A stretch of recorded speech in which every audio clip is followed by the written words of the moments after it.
నమస్తే, welcome to point blank. Point blank లో ఇవాళ అరకు ఎంపీ కొత్తపల్లి గీత ఉన్నారు. గీత గారు, ప్రస్తుతం మీరు ఏ పార్టీలో ఉన్నారు? ఇండిపెండెంట్ గా వర్క్ చేస్తున్నానండి యాజ్ ఆఫ్ నౌ. పార్టీలో అయితే యాజ్ ఇట్ ఈస్ వైఎస్ఆర్సీపీ నుంచి గెలిచాను, వైఎస్ఆర్సీపీ సభ్యురాలుగానే ఉన్నాను. కానీ పార్టీ యాక్టివిటీస్ దూరంగా ఉన్నాను కాబట్టి ఇండిపెండెంట్ గా పనిచేస్తున్నాను. కారణం ఏంటి? జగన్మోహన్ రెడ్డి మీకు టికెట్ ఇచ్చి మిమ్మల్ని గెలిపించుకుంటే ఎందుకు వైసీపీని వదిలేయాల్సి వచ్చింది? పార్టీ నుంచి ఎలక్ట్ అయిన తర్వాత వన్స్ సెల్ఫ్ రెస్పెక్ట్ అన్నది దెబ్బతిన్న తర్వాత అది ఎవరైనా కానివ్వండి, అంటే ప్రతి ఒక్కళ్ళ జీవితంలో ఒక లేడీ ఒక పాత్ర పోషిస్తుంది. తల్లి, చెల్లి, వైఫ్, అట్లా వాళ్ళ ఇంట్లో వాళ్ళకి జరిగితే నాకు జరిగిన అవమానం, ప్రతి ఒక్కరికి నా కష్టం ఏంటన్నది నేను చెప్పక్కర్లేదు, అర్థమైపోతుంది. సో జగన్మోహన్ రెడ్డి మిమ్మల్ని అవమానించారా? వైసీపీలో ఇంకెవరైనా మిమ్మల్ని టార్గెట్ చేశారా?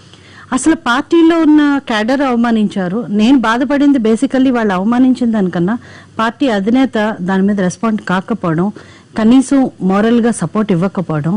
అంటే that what message it has sent to the public అంటే వాళ్ళే చేశారు. పార్టీ వద్దనుకుందని అనుకోవాలి. సిచ్యుయేషన్ చూస్తే అట్లాగే అనిపించింది. ఎందుకంటే నేను mentally morally I'm hurt, mentally psychologically నేను బాధలో ఉన్నాడు. పార్టీ అధినేత నన్ను పిలిపించి నేను నీకున్నానమ్మా అని ధైర్యం చెప్పుంటే పార్టీ కావాలనుకుంటుంది, ఒక్క నా లీడర్ నేను వదులుకోకూడదు అని పార్టీ అనుకుంటుందని భావించాలి. నేను ఎన్నిసార్లు కబురు పెట్టినా, ఏం చెప్పినా సరే, ఎట్లా మాట్లాడినా సరే, పని కట్టుకుని వేరే వాళ్ళ చేత బ్యాడ్ రిమార్క్స్ చేయించడం, ఇంకా ఫర్దర్ డ్యామేజ్ చేయడానికి ట్రై చేశారు తప్పితే ఎప్పుడు కూడా ప్యాచప్ చేయడానికి ప్రయత్నించలేదు.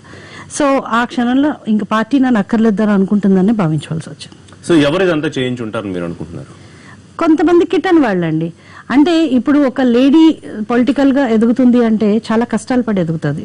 కానీ కొంతమంది ఎలాగైనా అనగదొక్కాలని చూసేవాళ్ళు చాలా మంది ఉంటారు. కొంతమంది లేడీస్ కాదండి, జెంట్స్ అని చెప్పాలి. ఎందుకంటే నేను అరకు అభ్యర్థిగా ఫస్ట్ టైం నేను పనిచేయడానికి వెళ్ళినప్పుడు కూడా వైఎస్ఆర్సీపీ నుంచి జగన్మోహన్ రెడ్డి గారు టికెట్ ఇచ్చారు. అంటే మీరు పని చేయండి అమ్మా, నీది 100% నీది గ్యారంటీ అని చెప్పినప్పుడు నేను వెళ్లి పని చేయాలనుకున్నప్పుడు కూడా నన్ను చాలా మంది అవమానించి నిరుత్సాహపరిచి నువ్వు పాలిటిక్స్ లోకి రాలేవు, ఎందుకు వచ్చావని చాలా మంది అడిగితే నేను 1-2-3 సార్లు ఛాలెంజింగ్ గా తీసుకోవడం నాకు ఇష్టం అండి లైఫ్ లో. అందుకని వచ్చానంటే ఛాలెంజ్ కాదమ్మా, పాలిటిక్స్ చాలా విషయస్ సర్కిల్, నువ్వు ఉండలేవు ఇందులో అని చెప్పారు. డైరెక్ట్ గానే చెప్పారు. సో చాలా సార్లు నేను ఉండలేనేమో. మీకు ఎంతో కొంత అవగాహన లేదా? మీరు అంతకుముందు చేసినప్పుడు, తర్వాత ఆర్డీఓగా చేసినప్పుడు ఎక్కడొక్కడ మీరు పాలిటిక్స్ బయట నుంచి చూడడం వేరండి, లోపలికి వచ్చిన తర్వాత అనుభవించే బాధలు వేరు. చాలా మంది లేడీస్ పాలిటిక్స్ లోకి వచ్చి కూడా వెనక్కి వెళ్ళిపోయిన సందర్భాలు చాలా ఉన్నాయి. బికాస్ అంటే నేను అది పురుషాంకారం అని అన్ను, బట్ అందులో పాతుకుపోయి ఉన్న కొంతమంది లీడర్స్ కొత్త వ్యక్తులకి అవకాశం ఇవ్వాలన్న ఆలోచన ఉండదు. ఒక గ్రూప్ ఆఫ్ పీపుల్ మిమ్మల్ని టార్గెట్ చేసి ఉంటారు, తెలిసి ఒకళ్ళిద్దరు చేసి ఉంటారు. సో ఎవరా ఒకళ్ళిద్దరే కాదండి, గ్రూప్ ఆఫ్ పీపుల్ అనే చెప్పాలి. ఒకళ్ళిద్దరిలో ఫస్ట్ నేను ఓపెన్ గానే చెప్తున్నాను. మీరు ఎదిగిపోవడం వల్ల వాళ్ళ ఎగ్జిస్టెన్స్ కి ఏమైనా ఇబ్బంది వస్తుందని ఫీల్ అయ్యారా? అయ్యి ఉండొచ్చండి. ఎందుకంటే ఒక్కనొక టైంలో I didn't express this in any press meet, particular గా మీరు అడుగుతున్నారు కాబట్టి చెప్పాలి. నార్త్ కోస్టల్ జిల్లాలో ఉన్న నాయకులందరూ కూడా ఒక హోటల్లో మీటింగ్ పెట్టుకుని ఈ అమ్మాయికి టికెట్ ఎలా రానివ్వకూడదు అన్న దాని మీద కూడా ఒక మీటింగ్ జరుపుకున్నారు. సో దాని అర్థం ఏంటంటే గ్రూప్ ఆఫ్ పీపుల్ చాలా ఇన్సెక్యూర్డ్ ఫీల్ అయ్యారు. ఎందుకో తెలియదు. ఇన్సెక్యూర్డ్ అంటే బహుశా ఎడ్యుకేటెడ్, ఒక ఎక్స్పీరియన్స్, మహామహులు, అసలు రాజకీయాలను అవపోసన పట్టిన వాళ్ళు ఉన్న రాజకీయాల్లో మీరు అప్పుడే కొత్తగా కిడ్ అప్పుడే వస్తున్నారు. మిమ్మల్ని చూసి భయపడాల్సిన అవసరం ఏమొచ్చింది, ఎవరికి వచ్చింది అనేది పాయింట్. అదే నాకు అర్థం కాని విషయం అండి. ఏంటంటే ఒకళ్ళు ఎవరైనా కొత్తగా రాజకీయాల్లోకి వస్తే ఒక బ్యూరోక్రాటిక్ బ్యాక్ డ్రాప్ నుంచి చదువుకున్న అమ్మాయి వస్తే ఎంకరేజ్ చేస్తారు నార్మల్లీ. అట్లాంటిది ఎంకరేజ్ పోగా భయంకరంగా అవమానించి మీటింగ్ లో సర్పంచ్ ని, ఎంపీటీసీని కూడా డయాస్ మీద పిలిచి ఎంపీ అభ్యర్థిగా ఉన్నాను కనీసం అంటే ఒక చూపు చూసి రికగ్నిషన్ కూడా లేకుండా చేశారు 1-2 మీటింగ్స్ లో. అయితే చాలా అంటే మోరల్ గా నాకు ఇది వద్దు అని అనిపించేటట్టు చేశారు. ఒకనొక టైంలో డైరెక్ట్ కూడా చెప్పారు, రాజకీయాలంటే ఇట్లాగే ఉంటదమ్మా, దాన్ని అడ్జస్ట్ అయితేనే ఉండాలని. ఖర్చు పెట్టారా ఎంపీకి గెలవడానికి? అంటే మామూలుగా అందరు ఖర్చు పెట్టినట్టే అండి. It's not that I have లేదు, నేను ఎన్ని కోట్లు ఏమి ఖర్చు పెట్టలేదండి. మా కాన్స్టిట్యున్సీ మాది ట్రైబల్ కాన్స్టిట్యున్సీ. యాక్చువల్లీ మా ట్రైబల్ లేదు, అప్పటి వరకు మీరు పెద్దగా పొలిటికల్ ఫ్యామిలీ వచ్చి వచ్చిన వాళ్ళు కాదు. లేదు, అంటే అరకు కాన్స్టిట్యున్సీలో బేసికల్లీ మా father he belongs to tribal community and east Godavari agency. మా ఫాదర్ చనిపోక ముందు he did a lot of service to the tribals. ఇవాళ మీరు ఎంపీ అయిన తర్వాత ఈ 2 ఏళ్లలో తీసుకొచ్చిన పెద్ద మార్పు ఏమిటి అంటే? ఇప్పుడు వరకు నేను ఈ చీకట్లో ఉన్న బ్రతుకుల్లో మాక్సిమం ఎల్ఈడి ల్యాంప్స్ నా ఎంపీ ల్యాడ్స్ నుంచి ఇవ్వడం జరిగింది. అదే కాకుండా మంచినీరు మీద కాన్సన్ట్రేట్ చేసి ఆరో ఫిల్టర్ వాటర్ ఇవ్వడం, మందులు సరఫరా చేయించడం. అంటే ఐ హ్యావ్ బీన్, నా పరిధిలో చాలా తక్కువ పరిధి ఉందండి ఒక ఎంపీకి. చాలా మంది అనుకుంటారు ఎంపీ అంటే మ్యాజికల్ వ్యాండ్ ఉంటుంది, చాలా మంది టీవీల్లో కూడా ఇస్తూ ఉంటారు కష్టాలన్నీ తీర్చని ఎంపీ అని. అంటే నాకు అర్థం కాదు, ఎంపీ అన్న దేవుడు కాదు, ఎంపీ అన్నది మాకు పరిధి ఉంటది, ఆ పరిధిలో పనిచేయాలి. Yes, you cannot go beyond your గీత కాన్స్టిట్యున్సీలో పెద్దగా కనిపించడం అనే మాట ఎందుకు వచ్చింది?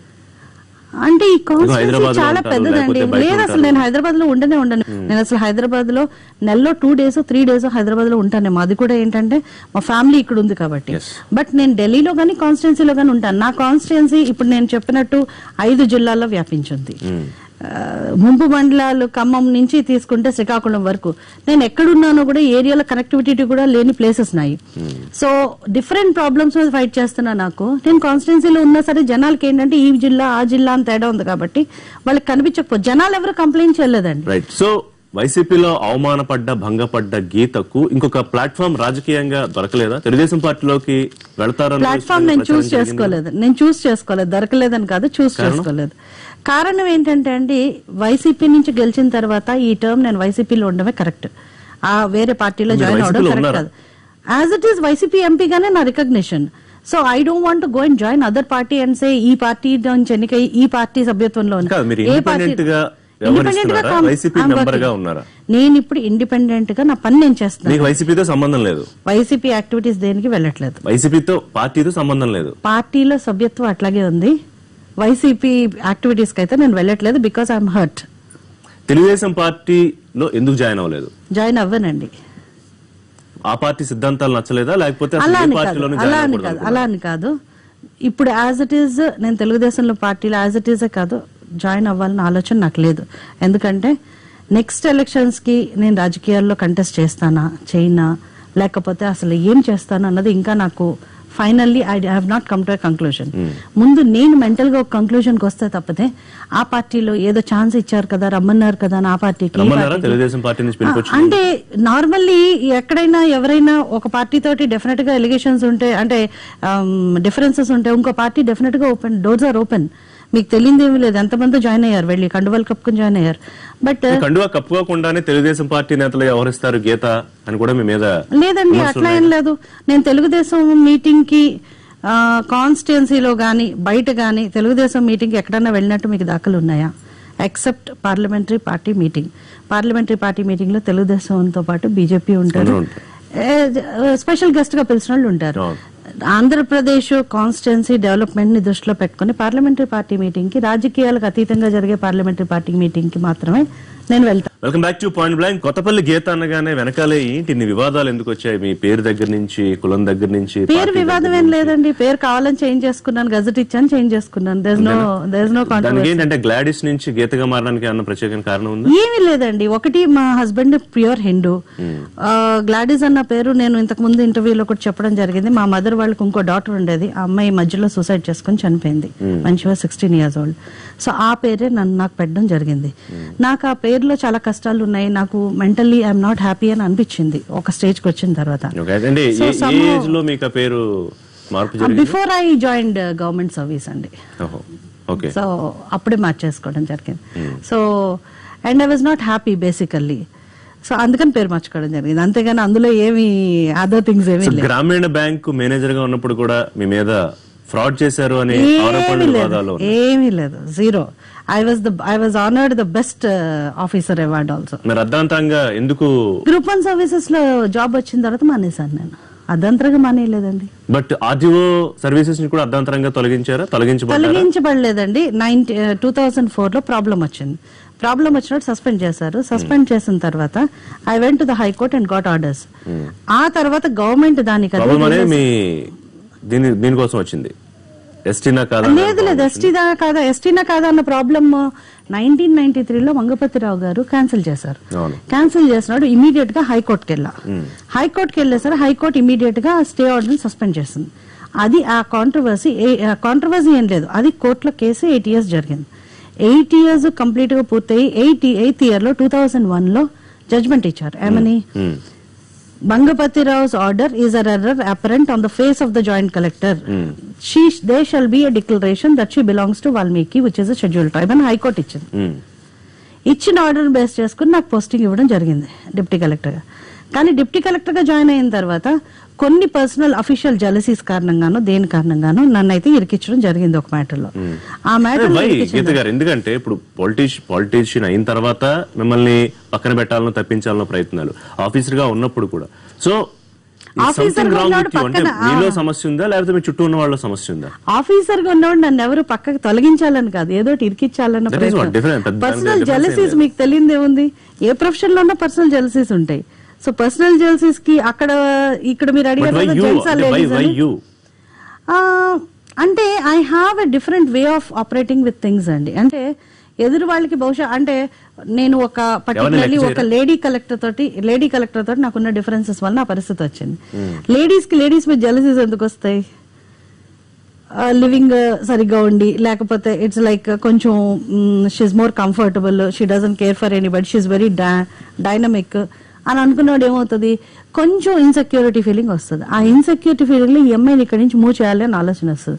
మూవ్ చేయాలని ఆలోచన వచ్చినప్పుడు ఎలాగోలాగా ఇరికించాలని ఆలోచన వస్తుంది. So it is all in the life అండి, అందరి జీవితాల్లో జరిగాయి. ఈ రోజు నేను రాజకీయాల్లోకి వచ్చాను కాబట్టి ఈ క్వశ్చన్ మీరు అడిగే రోజు రాజకీయాల్లోకి రావాలి అని మిమ్మల్ని ప్రోత్సహించిన అవసరం ఏమిటి? లేదండి, నాకు ఇంట్రెస్ట్ ఉండొచ్చాను అంతే. ఏదో ఒకటి ఉంటుంది కదా, ఏదో ఒక కారణం. ఎస్, కారణం ఉందండి. కారణం ఏంటంటే only one thing I believed in, నా లైఫ్ లో ఐఎమ్ కంఫర్టబుల్ ఇన్ లైఫ్. ఇట్లా కూర్చుంటే అయిపోతుంది జీవితం, హ్యాపీగా టీవీ చూసుకుంటూ కాలక్షేపం చేసుకుంటూ లైక్ అదర్ లేడీస్ సరదాగా ఎంజాయ్ చేస్తూ అయిపోతుంది. కానీ I firmly believe everybody's life has a purpose. ఒక్క పర్పస్ తో భగవంతుడు మనల్ని పుట్టిస్తాడు. So I want to actually explore what my life is for, do whatever best in life. రేపు పొద్దున్న చనిపోయిన తర్వాత నన్ను రాజకీయాల్లోకి ఇన్స్పైర్ చేసిన ఒకే ఒక ఘట్టం ఉందండి, ఒకే ఒక incident. I want to tell you that incident. మా ఫాదర్ చనిపోయినప్పుడు మా ఇంట్లో వాళ్ళు ఎవరు ఏడవలేదండి. వేరాజ్ బయట నుంచి 1 day పెడితే 1 lakh people వచ్చారు. 1 lakh people వచ్చి అయ్యగారు మాకు దిక్కు ఎవరైనా ఏడ్చింది, వాళ్ళే ఏడ్చారు. సో నాకు అనిపించింది he has lived his life worth while. End of the day it is not about just your family. ఒక ఫ్యామిలీ ఏడవడం, ఒక ఫ్యామిలీ బాధపడడం, మనం చేయగలిగిన మంచి జీవితాంతం ప్రతిరోజు చేసుకుంటూ పోవాలి. సో పాలిటిక్స్ ఒక ప్లాట్ఫామ్ గా తీసుకునేది. మా ఫాదర్ బతుకుండగా ఒకసారి రాజకీయాల్లోకి వెళ్తే you can do lot of service అని.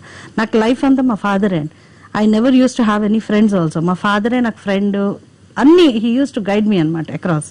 ఒకే ఇంట్లో ఎస్సీ ఎస్టీ బీసీ ఉండడం అసలు కాదండి, అది this is just propaganda. That is మరి ఇంత ప్రొపగండా, ఇంత రాంగ్ ప్రొపగండా ఎందుకు మీ విషయంలోనే జరగాలి? ఇప్పుడు మీ ఫాదర్ ఎస్సీ అని, మీ బ్రదర్ బీసీ అని, మీరు ఎస్టీ అని. మా బ్రదర్ అంటే మా ఫాదర్ ఎస్సీ అని ఎక్కడ లేదండి. He worked as a deputy collector. He was an ST only. There was no controversy about that. 1993లో మంగపతిరావు గారు ఆర్డర్ తోటి కాంట్రవర్సీ స్టార్ట్ అయింది, కానీ అంతకు ముందు ఎలాంటి కాంట్రవర్సీ లేదు. అండ్ మా బ్రదర్ అంటారా, he's completely ignorant of what is happening.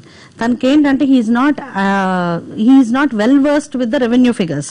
నేను జాయింట్ కలెక్టర్ గారు ఎంక్వైరీ టైంలో కూడా ఒకటే చెప్పాను, నేను రెవెన్యూ డిపార్ట్మెంట్ లో పనిచేసి ఇంత కష్టపడి 169 ఎవిడెన్సెస్ సబ్మిట్ చేయడం జరిగిందండి in favour of my claim as an ST. మా రిలేటివ్స్, మా ఫోర్ ఫాదర్స్, నాకు మా బ్రదర్ కి 30 years నుంచి మాట్లాడలేవండి. I have to tell you this because mine was a love marriage. And మా ఫ్యామిలీ తోటి నేను ఐఎమ్ నాట్ ఇన్ సమస్యలు అక్కడి నుంచి స్టార్ట్ అయ్యాయి, పెళ్లి దగ్గర నుంచి. Maybe I started my life by my self. 18 years కి నా లైఫ్ నేనే మొదలు పెట్టుకున్నాను. సో అంటే ఒక మహిళ ఇండిపెండెంట్ గా ఉండాలి అనుకోవడం సమస్యకి ప్రధానమైన మూలం అనుకోవచ్చు. అంటే ఇవన్నీ these are challenges in life అండి. ఇది సమస్య అని నేను అనుకోలేదు. నేను ఎట్లా చూసానంటే I thought, yes, it happens in everybody's life. I have to face all this. Ivanni, this is a part of life. Idi samasya. As of my source, Punjab National Bank దాదాపు 43 కోట్ల మేర మోసగించారని మీపై సిబిఐ ఛార్జ్ షీట్ నమోదైంది. Case ఉంది, కరెక్టేనా? 43 కోట్లు కాదండి, 25 crores we took a loan by pledging 150 crore property. అది టైంకి కట్టనందువలన డైవర్షన్ ఆఫ్ ఫండ్స్ గా కేసు ఫైల్ అయింది. సిబిఐ ఛార్జ్ షీట్ మీరు చూస్తే అందులో మోసగించారు అని ఎక్కడా లేదు. ఒకటి. రెండోది, ఇట్ ఈస్ అ సబ్జూడియస్ మ్యాటర్. ఇప్పుడు కోర్టులో it is under enquiry and I have already filed discharge petition now. And ఎవరైనా సరే బిజినెస్ ఎట్లా చేస్తారు? లోన్ తీసుకుని చేస్తారు కదా, కన్నా లేరు కదా. సో కట్టలేకపోవడానికి కారణం తెలంగాణ అండి. తెలంగాణ మూవ్మెంట్. మేము ఈ ల్యాండ్ తీసుకున్న తర్వాత there was a lot of Telangana agitations that are going on. CapitaLand అని Singapore company has come forward to construct township here. ఇక్కడికి వచ్చిన తర్వాత బిల్డింగ్స్ అన్ని నెట్లు చూసి ఏంటిది అని అడిగారు. అడిగితే రాళ్ళు వేసి కొట్టారు, అందుకే నెట్టేసుకున్నారని చెప్పారు. సో దాంతో వాళ్ళు ఏంటంటే దే బికేమ్ సస్పిషియస్. వాళ్ళు యాక్చువల్లీ ప్రాజెక్ట్ మేనేజర్ ని కూడా అపాయింట్ చేశారు ఇక్కడ స్టార్ట్ చేద్దామని. But seeing the conditions and agitations here. Welcome back to point blank. Point blank లో ఎంపీ కొత్తపల్లి గీత ఉన్నారు. గీత గారు, రాయదుర్గం వ్యవహారం దాదాపు 100 ఎకరాల, ఇఫ్ ఐఎమ్ రైట్, 53 acres. 53 కొన్ని చోట్ల 98 ఎకరాలని, కొన్ని చోట్ల 93 ఎకరాలని రకరకాల ఫిగర్లు రాశారు. సో అసలు దాని వెనకాల ఉన్న వివాదం ఏంటి? అది కబ్జా చేశారని, లేకపోతే రిజిస్ట్రార్ ని మేనేజ్ చేసి రిజిస్ట్రేషన్ చేయించుకున్నారని, రకరకాల స్టోరీస్ దాని వెనకాల. స్టోరీస్ అన్ని ఎలిగేషన్స్ అండి. First let me just brush it off first. Second thing, రాయదుర్గంలో భావన కోఆపరేటివ్ హౌసింగ్ సొసైటీ అన్న ఒక సొసైటీ కొంతమంది పెద్దవాళ్ళ ద్వారా చెన్నైలో బేస్ మా చెన్నై బేసికల్లీ పెద్దవాళ్ళ ద్వారా మా దగ్గరికి వస్తే we took over the property. అందులో చెక్ చేసిన తర్వాత రెవెన్యూ డిపార్ట్మెంట్ తో చెక్ చేస్తే 99 acres clear cut private land అని క్లియర్ టైటిల్ ఉన్నదనే దాంట్లో దిగడం జరిగింది. ఫస్ట్ ఆఫ్ ఆల్ మేము చేసిన బిగ్గెస్ట్ మిస్టేక్, ఆ 99 acres గవర్నమెంట్ ప్రాపర్టీ కాదు ప్రైవేట్ ల్యాండ్ అని చెప్పి మేము అందులో దిగి ఫస్ట్ మిస్టేక్ అప్పుడు చేసాం. అది అసలు దిక్కుండా ఉండుంటే 53 acres కొన్నాం.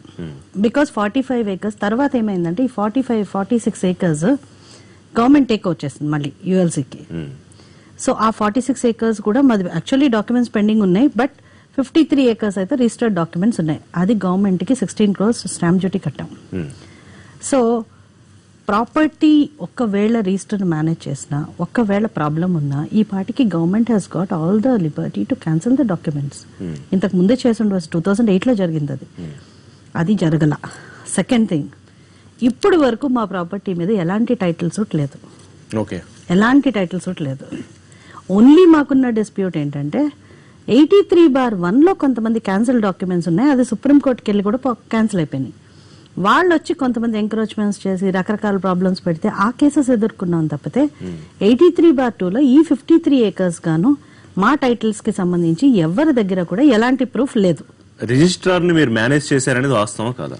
రిజిస్టర్ ని మేనేజ్ ఎట్లా చేస్తారండి? That is all wrong.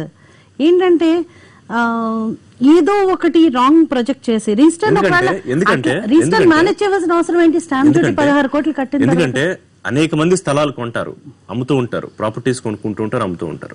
But why Rayadurgam property, Kothapalli Geetha property విషయంలో ఇంత న్యూస్ రావాల్సిన? అది రాయదుర్గం కొత్తపల్లి గీత ప్రాపర్టీ కాదండి. First of all I have to tell you that it is held by some companies in which I'm a shareholder మాత్రమే. శ్రీనివాస్ యాదవ్ కి మీకు సమస్య ఏంటి?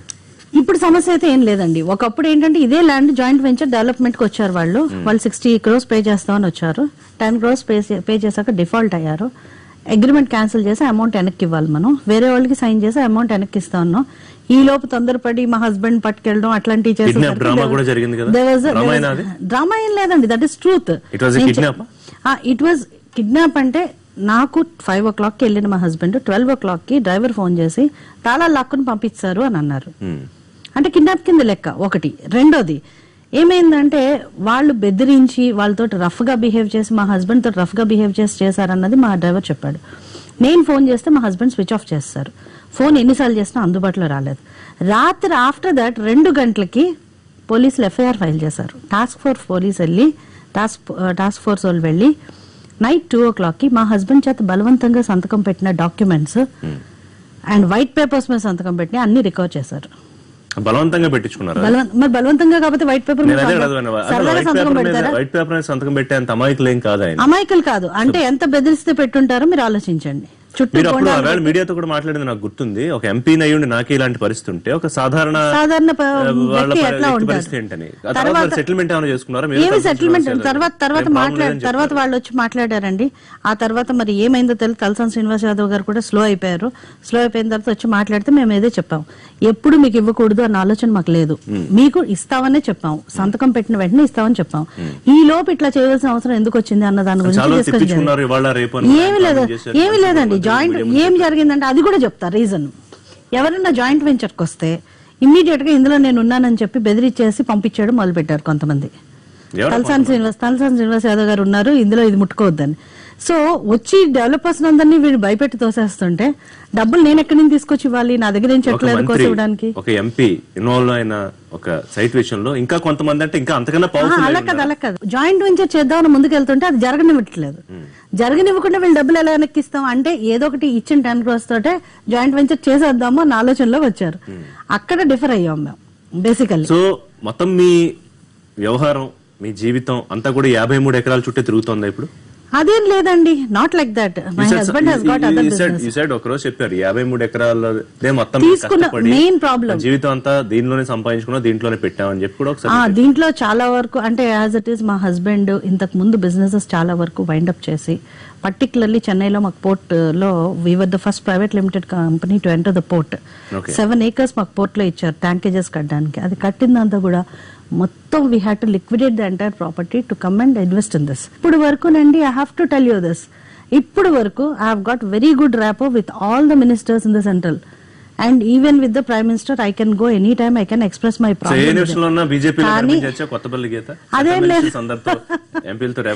ఏమండి సెంట్రల్ మినిస్టర్స్ తో ర్యాపో మెయింటైన్ చేయాలండి as an MP. If you are not maintaining that also you are a failure. ఎందుకంటే you are sitting in the centre to maintain that rapport. Central లో ఉండి ఆ ర్యాపో మెయింటైన్ చేసుకున్న రోజున నీ కాన్స్టిట్యున్సీకి యూ కెన్ డూ సంథింగ్. కాన్స్టిట్యున్సీకి you have to do something. ఈ రోజు వరకు నాకు ఆ ర్యాపో మెయింటైన్ అవ్వడానికి కానీ, ఆ గుడ్ రిలేషన్ ఉండడానికి కానీ కారణం ఏంటంటే I never go for any personal gain అండి. మీ మీద ఇంకొక ఎలిగేషన్ ఉంది, గిరిజన యువకులకు ఉద్యోగాలు ఇప్పిస్తానని ఎంపీ గీత డబ్బులు తీసుకున్నారా? ఎవరు అలాంటి ఎలిగేషన్ చేశారో వాళ్ళు వచ్చి నాతో మాట్లాడమనండి. నాకు ఎవరి దగ్గర డబ్బులు తీసుకోవాల్సిన అవసరమూ లేదు, ఆ పరిస్థితి అంతకన్నా లేదు. అండ్ గిరిజనులు ఎవరో నాకు డబ్బులు ఇచ్చే పరిస్థితి, వాళ్ళు వచ్చి నన్ను అడగకుండా ఉంటే చాలు. మీకు ఇవ్వక్కర్లేదు, నాకు ఇవ్వక్కర్లేదు, అడగకుండా ఉంటే చాలు. గీత గారు, బొబ్బిల్ రాజులకు మీకు సమస్య ఏంటి? గతంలో అంటే అప్పుడు అట్లే పార్టీలో ఉన్నారు, ఇప్పుడు వాళ్ళు కూడా పార్టీలో లేరు. మళ్ళీ ఇప్పుడు ఏమైనా పార్టీ యాక్టివిటీస్ మీరు దగ్గర అవుతారా? లేదండి, నేను హర్ట్ అయింది మోర్ వాళ్ళు మాట్లాడిన దానికన్నా ఎన్నోసార్లు జగన్మోహన్ రెడ్డి గారి దగ్గరికి వాళ్ళ యాటిట్యూడ్ ని తీసుకెళ్లా. అలాంటిది నన్ను నమ్మలా. గీత గారు, ఏ పార్టీ కండువా కప్పుకోనని మీరు అంటున్నారు, బట్ ఏదో రోజు ఏదో కండువాతో కనిపిస్తారేమో ఏదో రోజు కండువాతో కనిపించొచ్చండి నేను నమ్ముతున్నాను. ఆ రోజు మళ్ళీ మనం పాయింట్ బ్లాంక్